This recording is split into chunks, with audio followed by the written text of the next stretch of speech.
Il a été pensé de manière à montrer au monde que l'Italie était de retour sur la scène internationale. Elle s'est remise de la guerre et elle est désormais prête à reprendre les affaires et à promouvoir sa culture avec beaucoup d'audace et d'assurance. L'Italie était en train de renaître. Elle avait peut-être même détrôné la France en tant que grande nation du style pourvoyeuse de luxe en Europe. Il suffit de penser à Gucci ou Prada et à toutes les autres marques de luxe qui voient le jour, aux grands films italiens et aux grandes stars de cinéma italiennes, comme Sofia Loren par exemple. L'Andrea Doria s'inscrit véritablement dans ce contexte. Il exploite ce mouvement. Au début de l'année 1953, l'Andrea Doria est prêt pour son voyage inaugural. Il quitte Gênes sous les acclamations de milliers de spectateurs. Les sifflets de tous les navires du port résonnent dans l'air de janvier. Sa peinture éclatante aux couleurs de l'Italie, vert, blanc et rouge, brille dans le ciel bleu de la Méditerranée.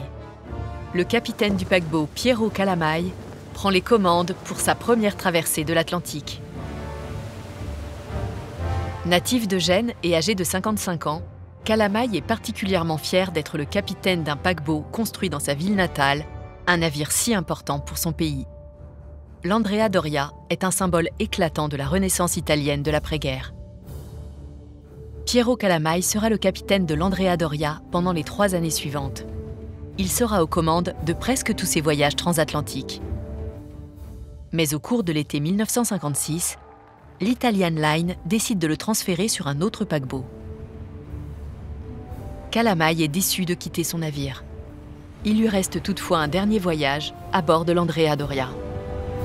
La traversée de Gênes à New York de juillet 1956 s'annonce plus que mémorable.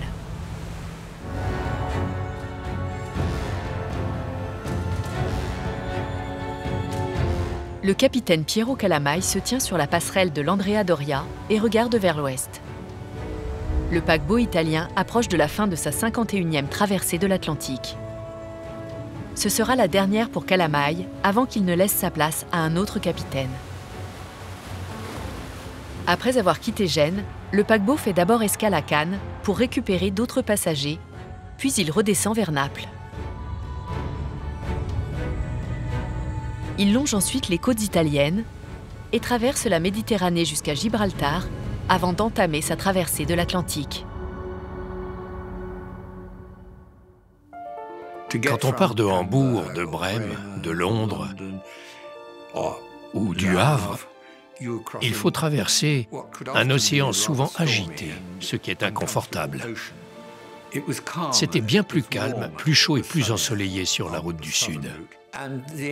L'Andrea Doria représentait très bien ce style de vie et l'image que la compagnie italienne essayait de vendre.